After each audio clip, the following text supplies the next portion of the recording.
Welcome to LOA Today. Walt Thiessen and life coach Cindy Chavez here. Today is Wednesday, December the 19th, 2018. It's 4 p.m. New York time, 1 p.m. in Los Angeles, 9 p.m. in London, and in Sydney, Australia, good morning, it's 8 a.m. Thank you for wherever you are in the world tuning in to join us if you're listening to the live stream today, or if you're listening to the recorded version as well, which is what most people do. Thank you as well. We appreciate every single one of you. And we are once again investigating Neville Goddard's The Power of Awareness. And we hit gold, Cindy. We hit gold with this chapter 23 because it's just loaded with these wonderful stories that are just picking us right up and giving us a good feeling day. Right? I love it. Love it. It's fabulous. Ugh. And we're going to continue with that, of course. This is also a Q&A, too, for people who are in the Law of Attraction Changed My Life group. So if you're in the group and you want to participate by typing in questions and so forth, we'd love to take on your questions. Or if you have comments, we'll try to share as many comments as we can as well. And Cindy, this morning, there was actually a question from someone named, oh boy, I hope I don't mispronounce the name, Smohith, I believe it was. Smohith said, I would love to know your comments regarding eustress, which in parentheses he describes as positive stress. I had not heard that term before. Eustress, E-U-S-T-R-E-S-S. I don't know if Yes, you've heard I of have that one. heard that term before. You I do haven't know it. heard it in a Okay. long time. Like I had forgotten it, but because the first time I ever saw it, I had the same like, wait, what? What? Yeah. That's a really good question. And what we're referring to is the idea or the fact really that any type of change in our life generally adds stress. And so Hmm. a lot of times if someone says, "Oh, I'm really stressed out," we immediately think of things that we would term negative or uncomfortable. It's like I'm stressed out because I lost my job, or I'm going through a divorce, or I've been sick, or all these things that we can put in the category of things we don't want to experience. But stress is also a factor in a lot of good things, like weddings and vacations and Yes. moving to a new place, and a lot of things that we put in the category of, oh yeah, that'd be great.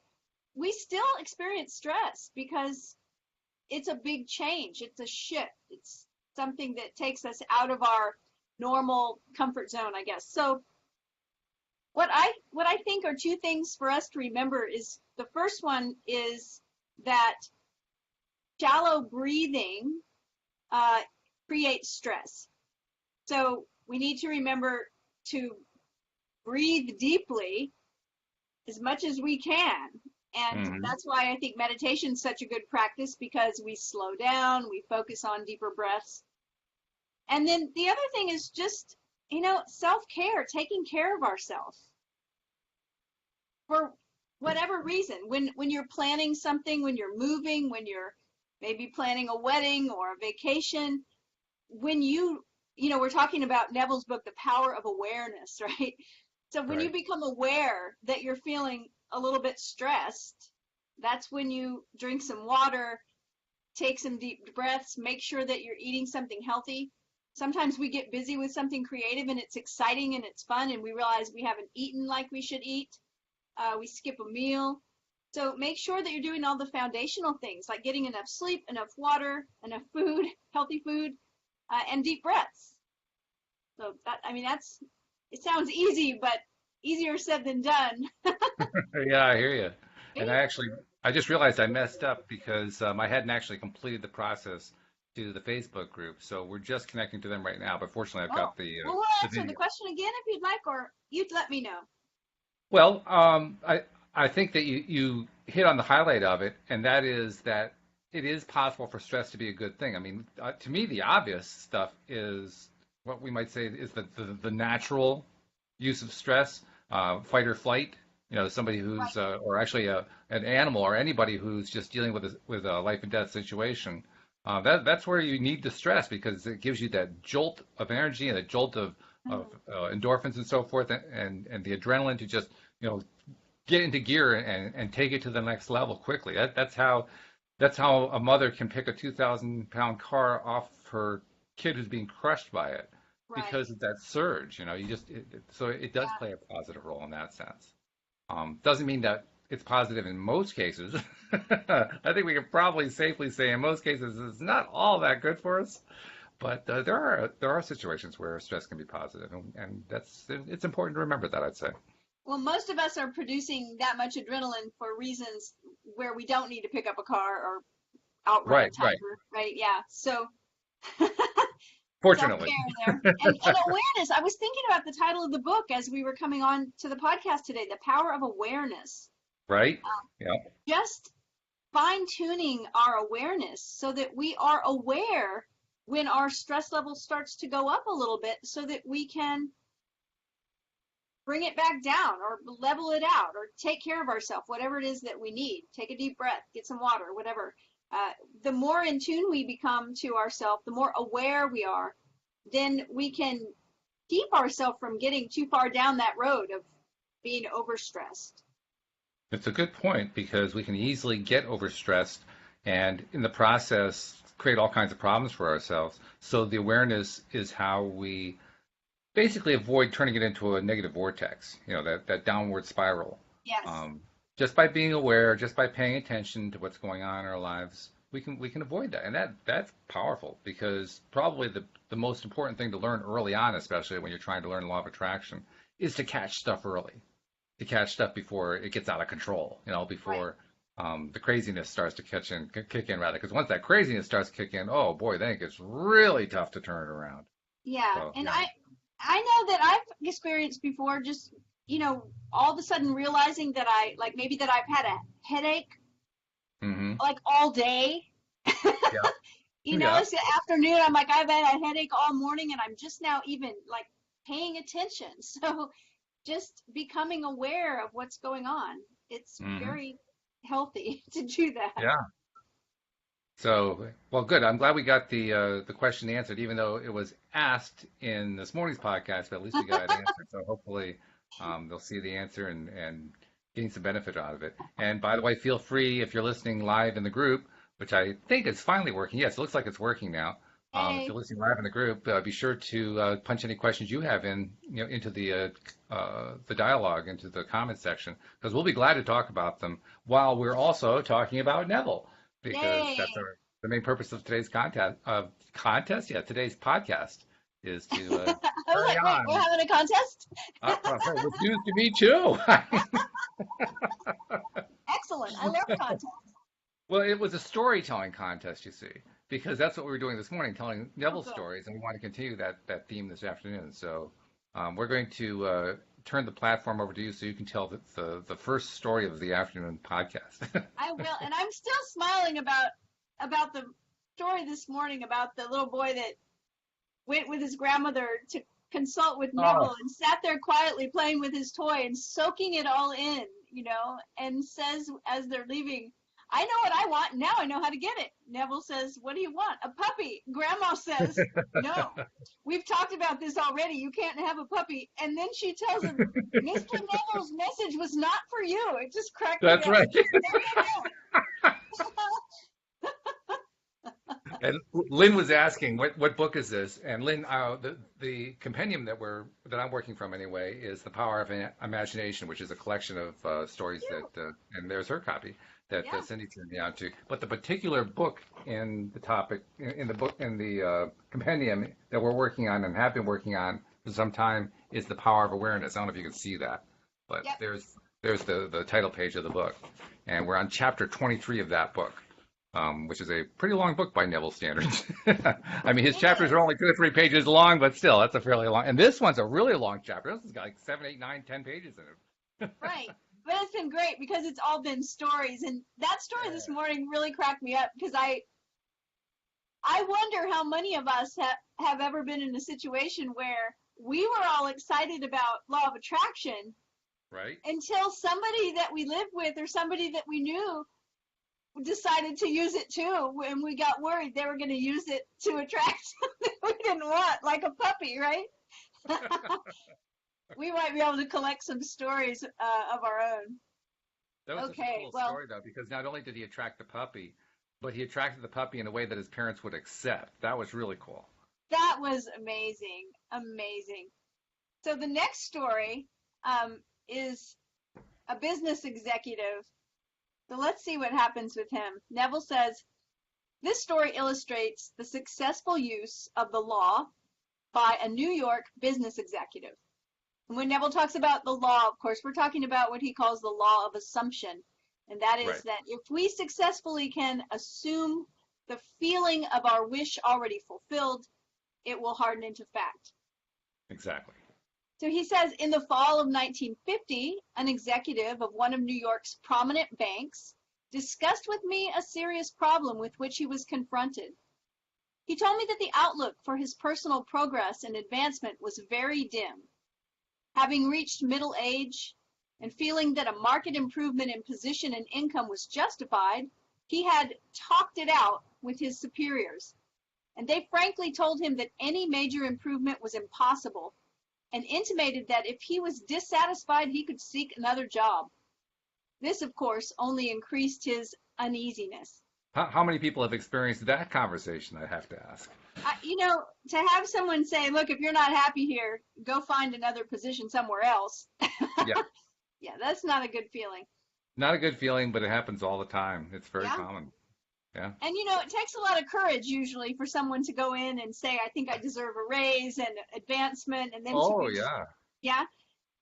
So Neville says, in our talk, he explained that he had no great desire for really big money, but he had to have a substantial income in order to maintain his home comfortably and to provide for the education of his children in good preparatory schools and colleges. This he found impossible on his present income. The refusal of the bank to assure him of any advancement in the near future resulted in a feeling of discontent and an intense desire to secure a better position with considerably more money. By the way, I should point something out. I actually worked for a bank when I was quite a bit younger, and I can attest to what he's saying. If you're trying to come up with an income that you can actually live on, don't work at a bank. It doesn't work. So Neville says he confided in me that the kind of job he would like better than anything in the world was one in which he managed the investment funds of a large institution, such as a foundation or a great university. Oh, that's a good idea. In explaining the law of assumption, I stated that his present situation was only a manifestation of his concept of himself, and declared that if he wanted to change the circumstances in which he found himself, he could do so by changing his concept of himself. In order to bring about this change of consciousness, and thereby a change in his situation, I asked him to follow this procedure every night just before he fell asleep. In his imagination, Before you get into that, I want to mention something. His concept of himself. Is that a phrase we've heard from Neville before? 'Cause that sounds fairly new to me. Oh, really? No, I feel like it's been over and over and over. I mean, what he's described over and over again has been his method, his way of doing things, but I don't think has he called it his concept of himself? Yes. I mean, he has. Yes. Okay. Yes. All And right. there have been at least 2 chapters in this book early on where he does talk about identity, and he uses that term a lot. So Okay. your concept of yourself, or when we talk about this, often we use phrases like your story, your Yes, I okay. am story. And that's what Neville's talking about. But yes, he does use that Okay. that term quite a bit. Let's see. Okay, so I asked him to follow this procedure every night just before he fell asleep. And that's another thing we've been reading a lot of, right? It's that he Right. wants us to do this work not only when we're falling asleep, but this is like where he usually starts. And I think it's smart because most of us do go to bed every night and go to sleep. So it's easy to form this habit if we get into the swing of doing it every night as we fall asleep. He said, in imagination, he was to feel he was retiring at the end of one of the most important and successful days of his life. And I think when he says retiring here, he means going to bed. And not like Yes, retiring that's right. from a position. Right. He was to imagine that he had actually closed a deal that very day to join the kind of organization he yearned to be with, and in exactly the capacity he wanted. I suggested to him that if he succeeded in completely filling his mind with this feeling, he would experience a definite sense of relief. In this mood, his uneasiness and discontent would be a thing of the past. He would feel the contentment that comes with the fulfillment of desire. I wound up by assuring him that if he did this faithfully, he would inevitably get the kind of position he wanted. This was the first week of December. Night after night, without exception, he followed this procedure. Early in February, a director of one of the wealthiest foundations in the world asked this executive if he would be interested in joining the foundation in an executive capacity handling investments. Wow. After some brief discussion, he accepted. Today, at a substantially higher income and with the assurance of steady progress, this man is in a position far exceeding all that he had hoped for. Wow. That's what I call a result, because I mean there's nothing in that story about him going to look for a job. No, Right? there isn't. No. And that he started doing this the first week of December, and this was in early February. Yeah. So 2 So we're months. talking 10 weeks. Let's just call Yeah. it 10 weeks, right? And True. that's pretty awesome. That's Pretty fabulous. powerful. That It's encouraging too. And I love I always like to kind of examine the story that they've created. And I like this one as well. It's where he imagines that he's going to bed and that day he had closed this deal, Right. Yeah. accepted the position, and what would he feel Mhm. like? And notice that he talked about relief. I heard that. Yes. Mhm. That was interesting. That's one of those emotions or feelings that I think is worth memorizing. We've talked about this before. Mhm. I had a situation where I had gone from Louisiana to California, and I was in California, and I opened Facebook and I saw a post where someone I knew said, "Does anyone know the name of the cyclist that got hit on River Road this morning?" Well, at the time, my son was a pro cyclist, and that River Road was where he trained. So I was freaking out and calling all the phones, and no one was answering. And when Oh I no. finally did get a hold of somebody, I found out he had already trained and gotten home and was in the shower and was fine. Then I was freaking out about the poor man that it was a hit and run. Mm. And then I checked on him and found out that someone had found him, taken him to the hospital, and he was going to be okay. So I always remember that, of feeling really worried and scared, and then suddenly that sense of relief. All It's right. like, whew, you can just feel it. And so knowing what that feels like, and I'm sure that we all have a story that we can remember where we suddenly felt a sense of relief, being really worried about something and then feeling a sense of relief. That sense of relief is important. And Oh yes. sometimes that's what we can shoot for when we create these sort of stories. It's a good I expect- indicator if whether we've gotten the feeling, right? Because we will experience a sense of relief. So I'm Absolutely. glad Yeah, they mentioned I experienced that sense of relief very recently because I've mentioned that my wife's been dealing with a medical issue. And at one point we got a wrong diagnosis, a misdiagnosis. It was a really, really scary one. And a couple days later, we found out that nope, it wasn't right. There was actually something much more treatable. And the relief, I mean, I just felt it just flowing out of me. And my wife, my wife was funny. One of the symptoms that she's been dealing with is she has trouble focusing. So she was telling me that this is what the actual diagnosis was, and she was trying to focus in on, okay, what do I have to do to deal with this? And I said, Louise, stop. Don't you realize it means that the old diagnosis is wrong? We can take a sigh of relief here. right? Woo! Yes. Yeah, Big sigh of relief. really I big. remember Really big. I remember one time I had a client that was trying to make a decision and made the decision and then sent me a message and said, as soon as I made the decision, I decided this. And she said, as soon as I made the decision, I felt a huge sense of relief. Yeah. And for me, as the coach, I was like, I think she made the right decision, Yeah. because she felt it immediately. So it's a good thing to be aware of. Very All right, you ready for the next one? Oh yeah. Any comments or questions? Just a lot of usual chit chat, no real questions or comments. So I'd say let's Okay. go ahead. Well, Lynn was actually grateful that I told her what the name of the book was and the name of the compendium as well. So that's good. It's a great compendium. Yeah. All right, so Neville says the man and wife in this story have attended my lectures for a number of years. It's an interesting illustration of the conscious use of this law by two people concentrating on the same objective at one time. We talked about that this morning, so this is exciting. That you can do this as a couple, or Yes. maybe a business partner, or you and a child or a friend can do this together. This man and Absolutely. wife were an exceptionally devoted couple.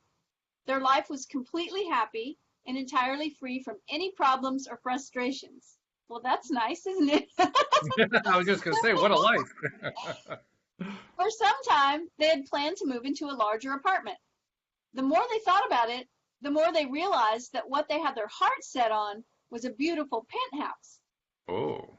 In discussing it together, the husband explained that he wanted one with a huge window looking out on a magnificent view. The wife said she'd like to have one side of the walls mirrored from top to bottom. They both wanted to have a wood-burning fireplace. It was a must that the apartment be in New York City. Wow. I was thinking to That's all I'm myself, going to say. a penthouse with a wood-burning fireplace in New York City. Seems like a Yeah. tall order. For Well, they have months, tall buildings there, so you can have at least that. for months they had searched for just an apartment in vain. In fact, the situation in the city was such that securing any kind of apartment was almost an impossibility. They were so scarce that not only were there waiting lists for them, but all sorts of special deals, including premiums, the buying of furniture, etc., were involved. New apartments were being leased long before they were completed, many being rented from the blueprints of the building. Wow. Early in the spring, after months of fruitless seeking, they finally located one which they seriously considered. It was a penthouse apartment in a building just being completed on Upper Fifth Avenue facing Central Park. It had one serious drawback. Being a new building, it was not subject to rent control, and the couple felt the yearly rent was exorbitant. In fact, it was several $1,000s a year, more than they had considered paying. So interjecting, keep in mind that this book was written in the 1950s. Right? So if you use an inflation calculator, several $1,000s from 1950 to now, it's going to You're be at several tens of thousands of dollars at that point. Exactly.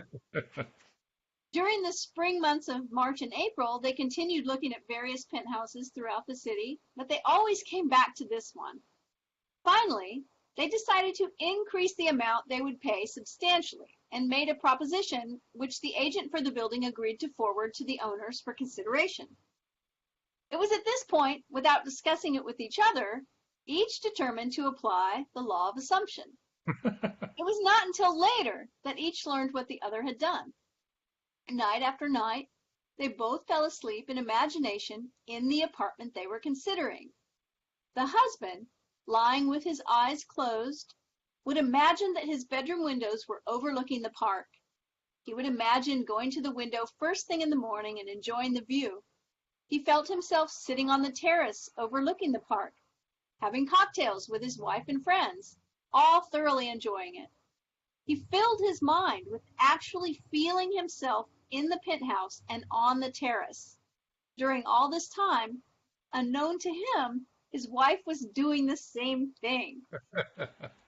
Several weeks went by without any decision on the part of the owners, but they continued to imagine as they fell asleep each night that they were actually sleeping in the penthouse. One day, to their complete surprise, one of the employees in the apartment building in which they lived told them that the penthouse there was vacant. They were astonished because theirs was one of the most desirable buildings in the city with a perfect location right on Central Park. Nice. They knew there was a long waiting list of people trying to get an apartment in their building. The fact that a penthouse had unexpectedly become available was kept quiet by the management because they were not in a position to consider any applicants for it. Upon learning that it was vacant, this couple immediately made a request that it be rented to them, only to be told this is impossible. The fact was that not only were there several people on a waiting list for a penthouse in the building, but it was actually promised to one family. Despite this, the couple had a series of meetings with the management, at the conclusion of which the apartment was theirs.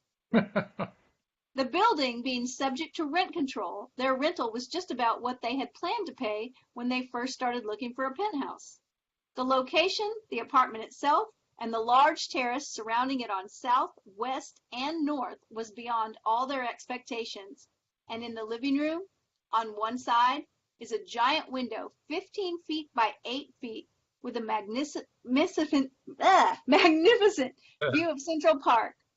One wall is mirrored from floor to ceiling, and there is a wood-burning fireplace. Oh my God. Wow. I really like this Wow. story. I mean, the only bad part is that it's the end of the chapter, but what a way to end the chapter. Well, That's like, what I love is that they had decided at some point, and I can't remember if it's before they started doing the, the meditation before sleep or after, but at some point they decided they were willing to spend more. And, right? it reminds me of, I don't want to say it's doubt, but, it's like, okay, it's not happening. I guess we're going to have to pay more. But they ended up not. Yeah, that's interesting. It says they ended up renting it for what they had originally thought they would want to pay. Right. Yeah, And that's I very just cool. think about how sometimes we're like, okay, it's not happening fast enough. Maybe we need to do this. Maybe we need to spend even more. Maybe we need to whatever. And yet it all came to pass without them having to do that. I think that's interesting. It's very interesting. I also think it's interesting that at the point in the story where they had come to that decision about paying considerably more, it says it was at this point, without discussing it with each other, each determined to apply the law of assumption. And the question that Okay. went through my mind was, what took them so long? I know. I say I know, and at the same time, it's like, yeah, the times when you've thought about something and wanted something and tried to figure out how, and then a month down the road, like, why am I not doing this? It's because we all fall into that trap. It's it. I mean, we just, we don't remember all the time that we can actually use this for anything we want in life. Sometimes we just forget. But it's nice to know that somebody who with plenty of means it's just as easy for them to fall in the trap as everybody else. Yes. Well, that kind of winds up that chapter. This chapter was fantastic.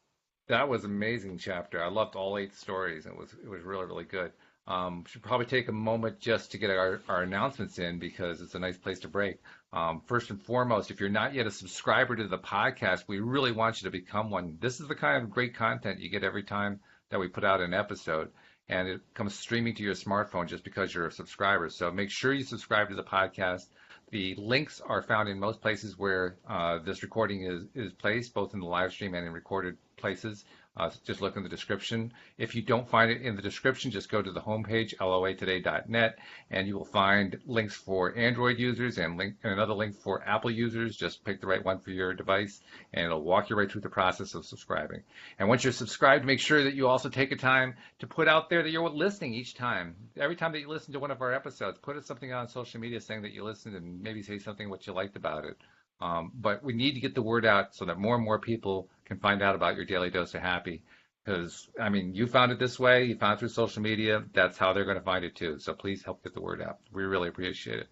And then finally, I also wanted to mention, got an email today from somebody who, he lives in Los Angeles, and he had indicated that he's a big fan of the podcast. He loves listening to it. He listens to it on the way into work every day. He'd also downloaded the Blue Jeans app and had tried to connect to us during the show. And I realized from the time frame he gave us that he didn't realize when we were actually live streaming it. So I sent him details about when the times are when we live stream it. So if perhaps somebody else besides Sam has tried to connect to us and has not been able to do that, you want to pay attention to the times that we're actually doing the podcasts. And if you're not sure what the times are, if you have trouble calculating the time zone shift and so forth, just send an email to me. Use the contact form at loatoday.net or send me an email walt@loatoday.net, or just contact me through one of the social media, and I'll do the calculation for you and let you know what it is in your time zone. That's what I did for Sam. But do want to thank Sam for listening. Thank you for being a regular listener. He was so enthusiastic too, Cindy. I mean, he was just really enthusiastic, and he was kind of disappointed he hadn't contacted us successfully yet. So we're going to get a call one of these days from Sam. Oh, that's great. I look forward to that. I love getting calls in the show. Oh, absolutely. Me too. Yeah. Calls Good and stuff. questions and shout outs on social media. It's all so great. Keep doing it. Keep those And cards if and you're letters listening, coming. keep them coming. Absolutely. And if you're listening to the live stream on Facebook and you have a question, by all means, type the question in and we'll be able to answer it right now live during the podcast. We aren't seeing any questions right now. A lot of, oh my God, it's exactly what the wife wanted. That was cool. But beyond that, we're not seeing questions. So we'll just continue reading the next chapter in the book. But if you have a question and you're listening live, type it in, and I'll be watching the comment stream, and I'll grab it and pull it into the conversation. So I have this idea that during those months or weeks of time when the couple was imagining this other penthouse that they thought they were going to get right. and falling asleep every night, the people that lived in the penthouse they actually got were suddenly having a desire to put mirrors on one wall Yes. and put a fireplace in there. Well, that's too funny. That is funny. The wife of that couple was like, I have no idea why, but I really want to put a mirror on this wall, right? Getting it all ready for the new owners. By the way, Deidre posted, she says, I have a story, but I'm not sure if it's been told on the show before. I pre-wrote it earlier so that I would not be distracted and miss anything on the podcast. May I share? It's a bit long to paste into the chat. Sure, we'd love to have you share. I mean, if you want to come onto the podcast itself, feel free, or if you just want to put it in the chat, I mean, whatever way you want to convey it to us is great. But yeah, we'd love to hear the story. That'd be great. Yep. That would be great. Well, this next chapter, I'm waiting for a groan because the title is Failure. After all those great success stories. But we'll dive in and see how far we go. I'm not worried about failure, to be honest. I mean, I'm curious to see how Neville's going to view it, but I learned early on. I'm actually really glad because, he says, this book would not be complete without some discussion of failure in the attempted use of the law of assumption. And because we do often hear people say it didn't work. Right. We hear lots of people say it is working. But we also have, especially people that are just beginning and they don't understand what's going wrong. So Neville says it's entirely possible that you either have had or will have a number of failures in this respect, many of them in really important matters. If, having read this book, having a thorough knowledge of the application and working of the law of assumption, you faithfully apply it in an effort to attain some intense desire and fail, what is the reason? If to the question, did you persist enough, you can answer yes, and still the attainment of your desire was not realized, what is the reason for failure? The answer to this is the most important factor in the successful use of the law of assumption. The time it takes your assumption to become fact, your desire to be fulfilled, is directly proportionate to the naturalness of your feeling of already being what you want to be, of already having what you desire. The fact that it does not feel natural to you to be what you imagine yourself to be is the secret of your failure. Regardless of your desire, regardless of how faithfully and intelligently you follow the law, if you do not feel natural about what you want to be, you will not be it. If it does not feel natural to you to get a better job, you will not get a better job. The whole principle is vividly expressed by the Bible phrase, you die in your sins. John 8:24. You do not transcend from your present level to the state desired. So once again, we need to reiterate what Neville's talking about when he talks about sin. Right. When Neville uses the term sin, he's going back to the actual original language that the definition of which is just to miss the mark. So if you imagine shooting a bow and arrow, or maybe throwing a dart at a dartboard, and you miss the bullseye, or you maybe miss the dartboard altogether, just miss the target. That's sin. And forgiveness of sin would be to aim again and aim better this time and hit the target this time. So when he talks about dying in your sins, I think he's talking about staying in that place where you're missing the mark. Is that what it sounds like to you, Walt? Yeah, I'd say so. Yeah. So. Yeah, I mean, again, that's Neville decoder ring territory, but it fits the way that he tends to think about things. So I'd say yes. And, we were talking about this morning about assuming the feeling of the wish fulfilled until it becomes natural, Yes. right? And it's kind of funny because I didn't know this was coming up, but he says, how can this feeling of naturalness be achieved?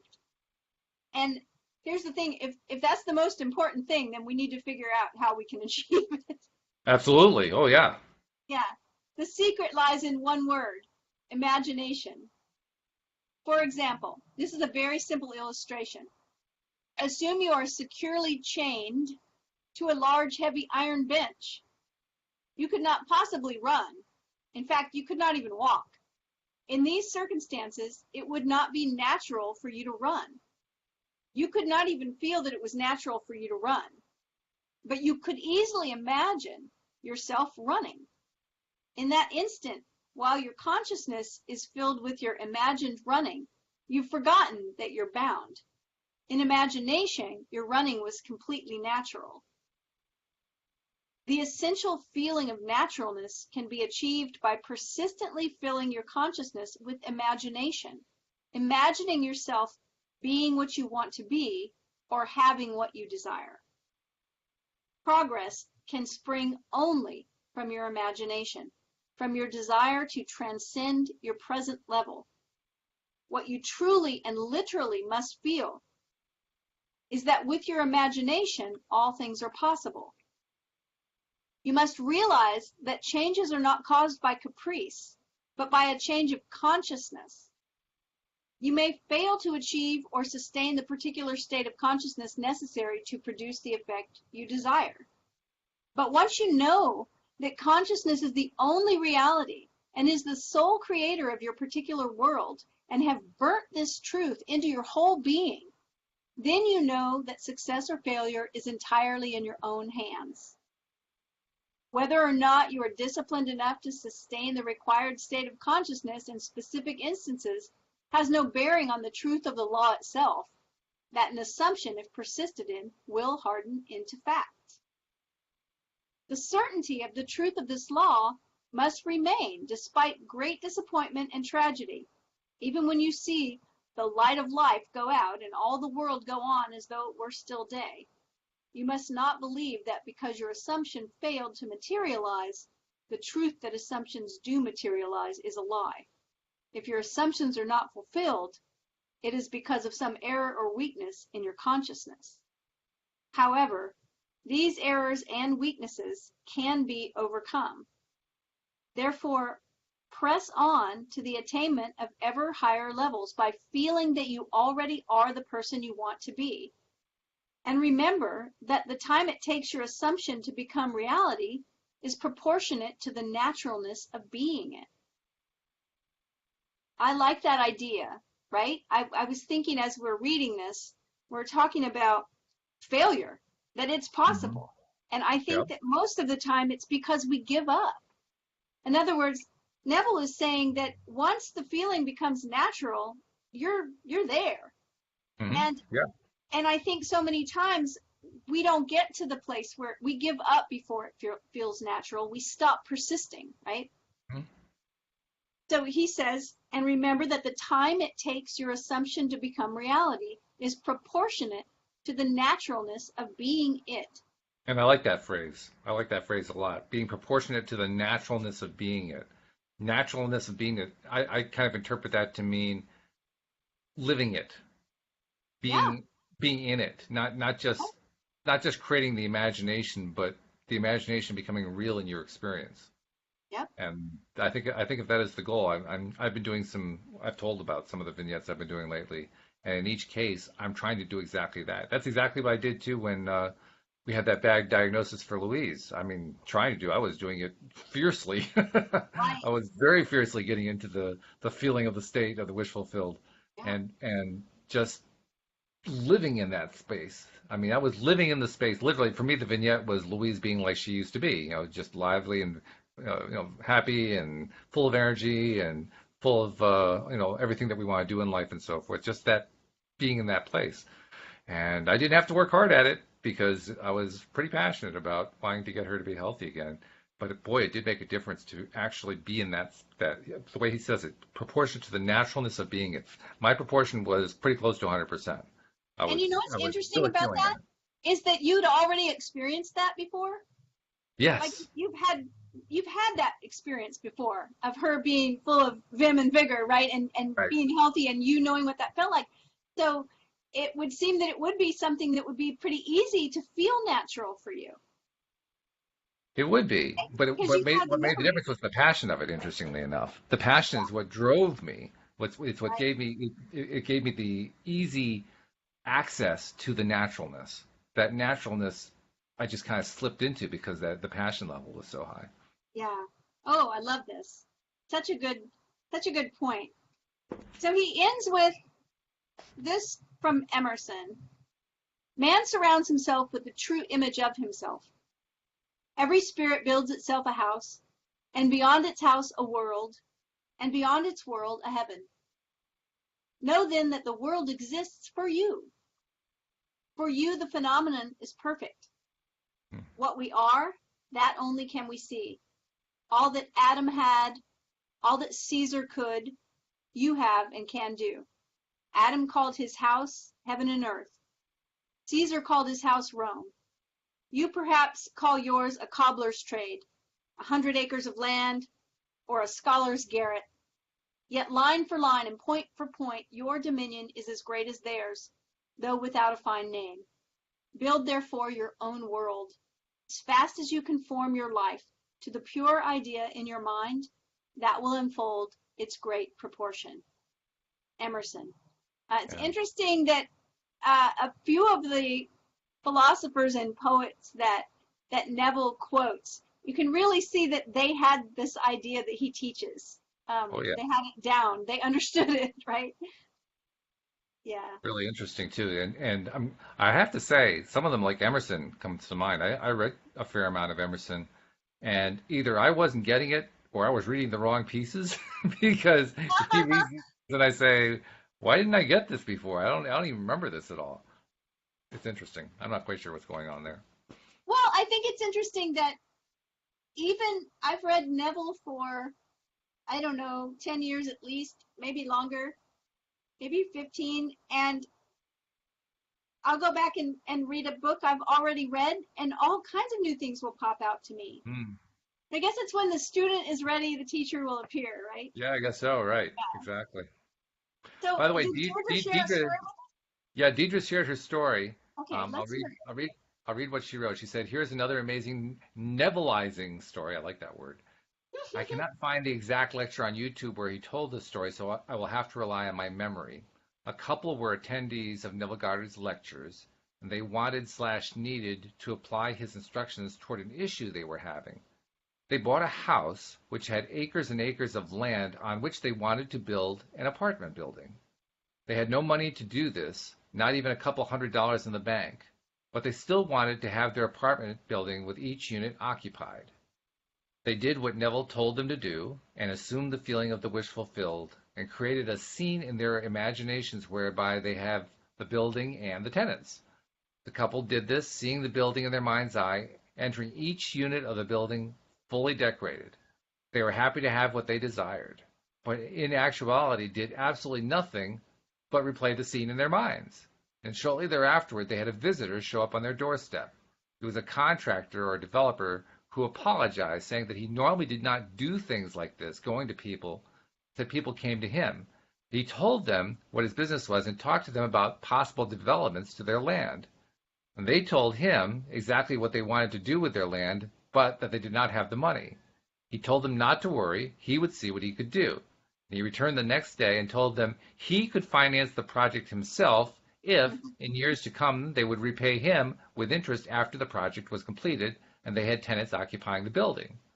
They agreed and signed the papers for the project to begin, and within 2 weeks the builders broke ground and began the building project, and within months the couple had their apartment building just the way they imagined it, beautiful and fully rented, without putting one penny of their own money into the building of it. The story is much longer than this, but the bottom line is the law of assumption works just as Neville says it does when applied properly as he teaches. Very good. Hey, Thank you. that's fantastic. I That's a good. love these stories um, where help appeared from without, Yes. from some other source, some other person, and how often the person was like, I don't usually do this. Right? It's like, they were moved to offer help. That's Exactly. pretty wonderful. Exactly. And I'm not sure what he was referring to, but Jeffrey at one point said, "Thank you, Cindy. I feel like others are expecting me to fail at my dreams. It takes its toll." And I know exactly what he means by that, because when you have a dream that others are buying into and are actually contradicting and saying, no, no, no, that can't happen, you're kind of like the boy with who wants the puppy. You're being told you can't have the puppy. You're not Right. you're not going to get the puppy. Don't listen to what Neville said. No, that's so true, right? It's like, and a lot of times, I think the grandmother, her intention was good, right? Sure. Like she knew that the parents were not going to go for a puppy. Apparently, I think she said, we've talked about this already, right? It's like, we've talked about this. And so Absolutely. she's trying to save the boy from disappointment, Mm-hmm.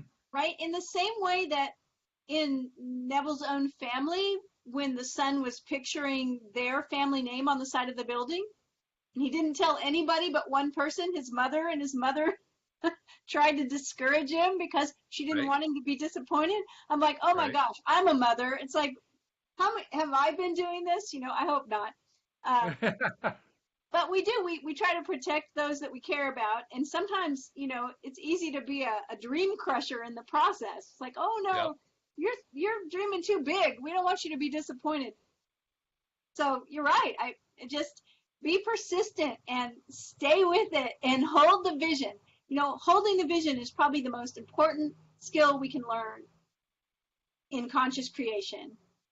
When so. when everyone around us is telling us it can't happen, when everything our eyes see tells us it's not happening, to be able to hold the vision still, that's Yes. the magic maker, right? Yes. Absolutely, it is. I agree. And this chapter, the next chapter, is titled Faith. And, I think that's what we're talking about here is faith. Well, before we get into faith, I have two more comments to share. First, Jeffrey says, "Yeah, my mother is my biggest critic," so he knows exactly what you're talking about there. I'm sorry. Deidre, it's not your fault. Deidre had an interesting comment and a question, or she didn't ask it as a question. She made a statement, but I thought it was worth discussing. I wanted to see what your take would be on it. She Okay. says, Neville also says that doubt is sin and that doubting God is sin. Says that, according to her, Neville says that doubt is sin and doubting God is sin. What do you think of that? Okay. This is a pretty easy one, I think, for when we're talking about Neville, because God, Neville equates to our imagination, right? And when we start doubting, he says sin is missing the mark. Right. Right? So if our faith is an arrow that hits the bullseye, then our doubt causes that arrow to miss the target. So it's sin. Doubt is sin because doubt is pulling our arrow away from the target. Doubt is causing our faith to go out of focus. Doubt is causing us to miss the mark. And so when we're doubting, he says, God, we're doubting our imagination, right? If our imagination and our consciousness are all that is, and our imagination is the only tool that is going to create what we want, when we start doubting, we're doubting our imagination because it is the only thing. So we can't be doubting anything else, right? We're just doubting God. We're doubting the process. We're not trusting the process here. Pretty much, yeah, that's it. That's it. So Well, that's very it good. in a nutshell. So thanks for bringing that up, Deidre. That was good. I wanted to make sure we actually touched on that one because that's part of the Neville decoder ring stuff. You have to know what the translations mean. Right. So are we ready to dive into faith?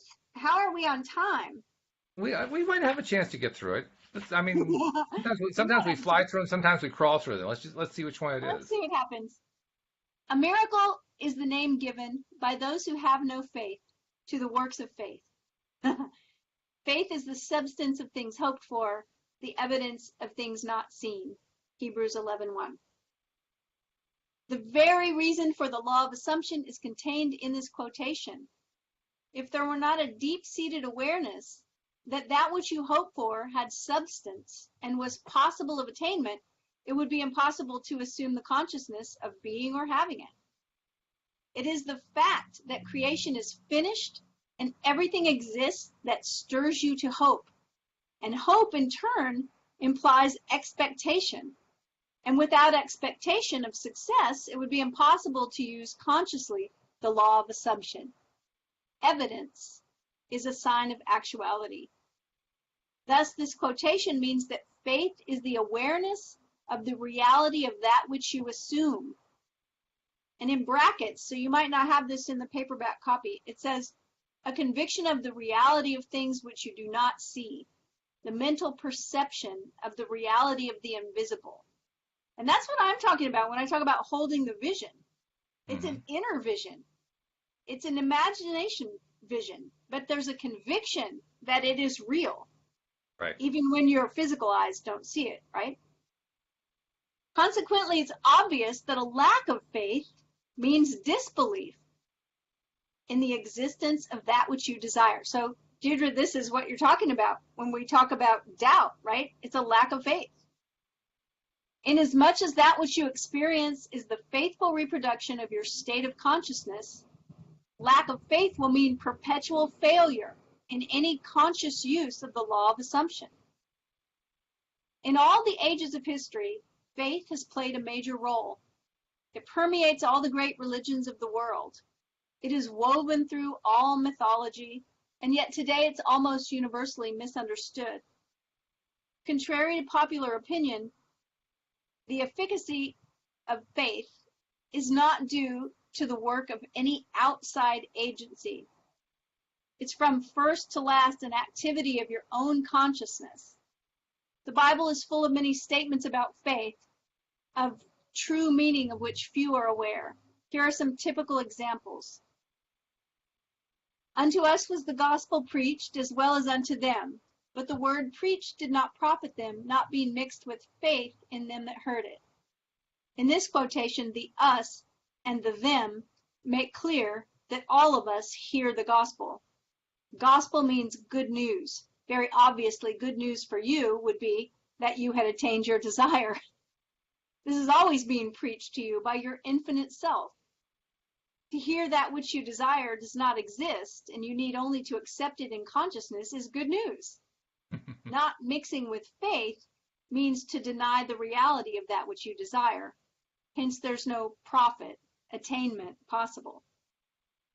This reminds me of Abraham telling us that our higher being, our inner being, is always in alignment with our highest good. Mm-hmm. And that when we're in alignment, we know it because of how we feel. When we're out of alignment, we also know it because of how we feel. Right. So he's saying this idea, this good news that you can have what you desire, it's always being, he says in with air quotes, preached to you by your infinite self. And so that tells me we always know it because of how we feel. Mm-hmm. It's a good point. And the thing that also occurred to me is that he describes this thing that we're imagining as reality. He calls it reality. He says, to be faithless is to disbelieve in the reality of that which you assume, which kind of turns concepts on their heads because we usually tend to differentiate between what we're imagining and reality. But he's saying, no, what we're imagining is the reality, and that's the way we should be thinking about it, which is true in one sense. I mean, you really do have to do that. It just makes it a little bit tricky when you're trying to describe what reality you're talking about. Exactly. But it's a good point. So the rest of this chapter really needs the decoder ring. So he quotes Matthew and says, "Oh, faithless and perverse generation, how long shall I be with you?" He says the meaning of faithless has been made clear. Perverse means turned the wrong way. In other words, the consciousness of not being what you want to be. To be faithless, that is, to disbelieve in the reality of that which you assume, is to be perverse. So once again, missing the mark. Yes. Turned in the wrong way. And completely different use of the word perverse from what we normally have. I like this use of it. I think it's a good one. Me too. He says, "How long shall I be with you?" means that the fulfillment of your desire is predicated upon your change to the right state of consciousness. It's just as though that which you desire is telling you that it will not be yours until you turn from being faithless and perverse to righteousness. And remember, we've talked about what he means by when he says righteousness. Yeah. It's the rightness of your vision that you're holding, right? As already stated, righteousness is the consciousness of already being what you want to be. Then he quotes again from Hebrews, "By faith he forsook Egypt, not fearing the wrath of the king, for he endured as seeing him who is invisible." Egypt, here's the Neville decoder ring in action. Egypt means darkness, belief in many gods or causes. The king, in quotes, the king symbolizes the power of outside conditions or circumstances. He is your concept of yourself as already being what you want to be. Enduring as seeing him who is invisible means persisting in the assumption that your desire is already fulfilled.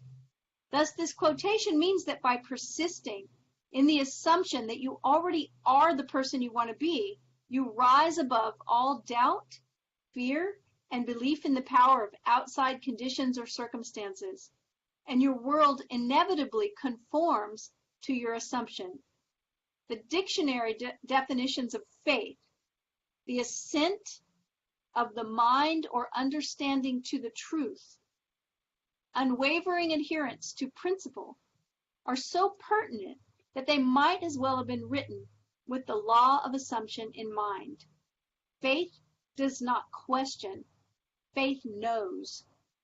As usual with Neville, my brain starts to spin when the Neville decoder is in the gear. Well, if we keep in mind this very last bit, that faith does not question, faith knows. We can go back to what we talked about this morning, or maybe yesterday morning, about hope. When you catch yourself saying, "I hope," I'm hoping this happens, that's a lot different than "I know this is going to happen."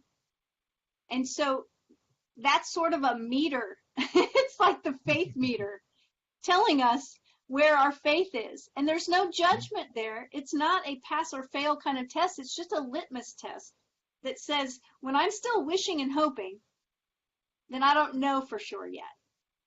Like, seriously. And we use this kind of faith all the time. When I jump on the podcast in the morning, if I get here first, I don't say to myself, "Well, I hope we're having a podcast today. I hope Walt shows up." Like, I know Walt's going to show up. And I hope that when he gets here first, he knows I'm going to show up, right? There's a knowing.